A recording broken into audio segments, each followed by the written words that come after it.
মহাসমুদ্রের কল্লোল। আমরা তো সমুদ্র দেখেছি পুরীতে গিয়ে, বোম্বেতে গিয়ে। আমরা দেখি সমুদ্র, উপসাগর, মহাসমুদ্র, তার ঢেউ কত বড়। মহাসমুদ্রকে কেউ যদি ছোট শিশুটির মতো ঘুম পাড়িয়ে রাখতে পারত, তাহলে তার সঙ্গে গ্রন্থাগারের তুলনা হতো।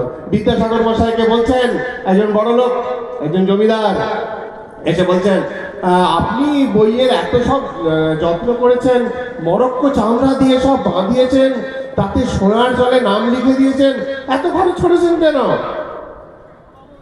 সঙ্গে সঙ্গে বিদ্যাসাগর মশাই উত্তর দিলেন, আপনি এই যে কাশ্মীরি শাল পরেছেন, এই যে জামেয়ার আলোয়ান, এই যে আপনার নাগরা জুতো, এই যে এত গয়না, এগুলো আপনি যে কারণে পড়েছেন, আমিও বইকে সেই কারণে করেছি।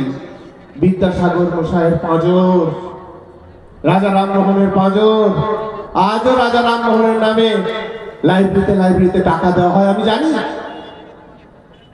আমার ঘরে একজন অতিথি এসেছেন, তিনি আমাকে আজকে বলছিলেন যে আমার বাবা অনেকটা সম্পত্তি রেখে গেছে গ্রামে, আমি একটা লাইব্রেরি করে দেবো, আমার মায়ের নামে লাইব্রেরি করব। আমি জানি না সত্যি সেটা হয়ে উঠবে কিনা, কিন্তু আপনারা প্রত্যেকে আপনার নিজের নিজের ঘরে 5টা বই 7টা বইয়ের একটা লাইব্রেরি করুন।